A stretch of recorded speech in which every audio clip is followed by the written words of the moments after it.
We are not brave enough to drive in foreign countries, and that has helped us avoid a very common scam that our viewers complain about to us quite often.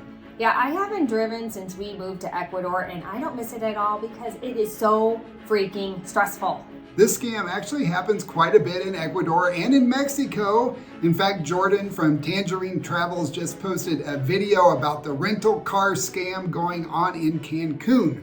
Yeah, we were there and decided to go with a shuttle service based on the whole controversy over the taxi Uber thing and all of the information about rental car scams out there. But we already knew this because of all the problems that are happening here in Ecuador as well, and has been happening over the years. Renting a car may seem like a good idea, but there are several downsides to doing that and a few upsides to paying someone else to drive you. We are going to start with the downsides first, starting with the rental car scams. First, they try to shove a bunch of unnecessary insurance down your throat, and it causes the cost to skyrocket for your rental. That's exactly what happened to Jordan when he was in Cancun. We've had viewers tell us about their horror stories here in Ecuador as well, where they have rented what they thought was going to be a super cheap rental car, only to find out that they had to get all this extra insurance, and it turned out to be super expensive, the most expensive rental car that they've ever had. Then there's the chance that the rental car isn't actually owned by the rental car company and they don't have permission to rent it to you.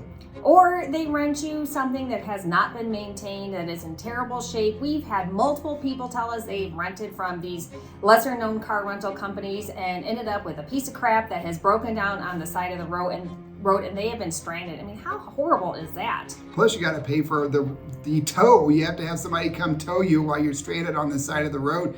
And that's kind of expensive. You got to tack that onto the cost of the rental car. Yeah, so why put yourself through that pain? Then there's also a chance that when you show up to rent the car, they don't actually have one to rent to you. That's happened to me in the United States. When I was in San Francisco, I showed up at Hertz, who I will never rent from again, and they didn't have a car for me. So they gave me this piece of crap, and the car got broken into because it was so horrible, and they stole stuff, and I had to pay to fix the window in the car, even though it was supposed to be covered by the insurance. Or you go to return the car and they blame you for every little thing that was wrong with the car as it was when you drove it off the lot. So you didn't do any damage, but they're still blaming you for every little nick and scratch.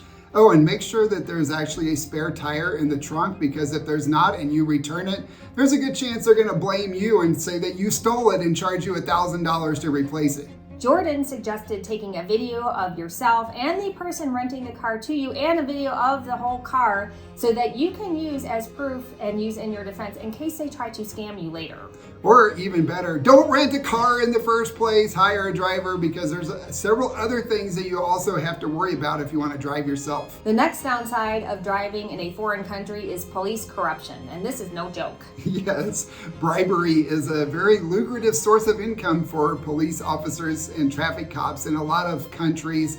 In fact, we've been the victim of that once. We had a driver actually who was stopped. He had to pay a $20 bribe for us to continue on. He just called it the gringo tax because he was driving a couple of gringos. Yeah, this is something I definitely would want to avoid because call me crazy, I don't want to have any sort of interaction with the police in another country or in the United States for that matter. Yeah, you might think that you're saving money by driving yourself when you tack on all the insurance and the fees and the bribes. It might actually cost quite a bit more. There are also different traffic laws that you may not understand, and that could really bite you in the behind. And the signs are in a foreign language. If you don't speak the language, you may not know what they mean. That's not always intuitive. There could be speed limits and no signs. So you could get pulled over for speeding in a stretch of the road that had no speed limit signs. And if you aren't careful, you could end up getting ticketed due to your lack of knowledge.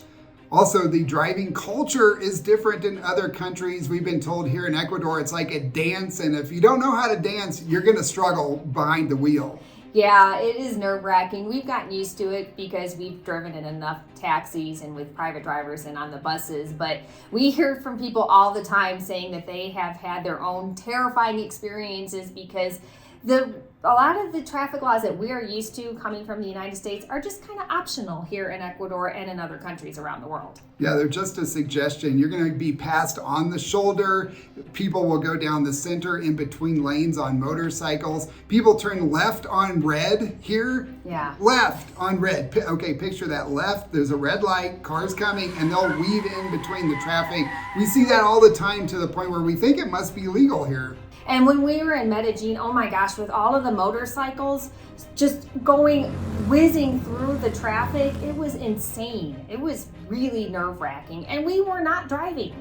And if you get into an accident, there is a really good chance that it is your fault, even if it's not. The traffic cops are going to side with the citizens, not the foreigner, especially if you don't speak the local language. Yeah, unfortunately, we have heard of this happening here in Ecuador, and a lot of times there's confusion, so they end up taking everybody to the police station to sort it out there, and that is just something you do not want to deal with. Yeah, you could end up spending hours or even a day in the police office trying to sort out an accident that was not your fault because you didn't realize people turned left on red. One of my biggest concerns would be getting lost, because I could get lost just walking around the block, unfortunately. But this is a big deal. If you're not familiar with a new town or area, the maps are not always completely accurate, and you could end up in some place that you want to avoid. If you arrive late at night from the airport and you're driving around looking for your hotel, you could be in a part of town that is really dangerous and not even know it. Yeah, that's really, really scary. Or just spend too much time driving around in circles trying to find the destination. Or a place to park, which is not always easy. Oh yeah, ooh, parking, boy, I don't miss that at all. And now for the reasons why it is much better to hire a driver than it is to rent a car. Starting with, it's a lot less stressful. You don't have to worry about being scammed by the rental car companies or by the police or getting into an accident or getting lost. You can just sit back and relax. If you hire a driver, it might actually cost a little bit more per trip, but because you're only having transportation on demand, you only pay for it when you need it. If you rent a car, you're paying for it for every day, whether you're driving it or not. Plus, you've got to worry about filling it up with gas too, which has been pretty expensive. It's probably going to be a lot less expensive to take public transportation, which is very reliable in many other parts of the world. Here in Ecuador, we have an excellent bus system, starting with our little busetas, which fit anywhere from 8 to 16 people. There are express buses or sleeper buses, so there's different grades of buses, including the public buses, which run between the city or in the cities, and they're super cheap. They cost like 35 cents for a ride. Yeah, and they also run between the cities. Or you can hire an Uber. The Uber app works in a few different cities here. They also have Cabify. In Cuenca, they have Azu Taxi, so you can call taxis to your door or wherever you are to come pick you up. And they're actually extremely affordable. Most of the cab rides we take are $2 to $3 at the top. So it's really affordable to just pay to have somebody drive you. Yeah, it's not like Uber is in the United States, which is crazy expensive. And instead of the white knuckle driving that you're gonna have in a foreign country, you can sit in the back seat and enjoy the beautiful scenery as it's going by the window, take pictures and videos, and just not have to do that stressful driving.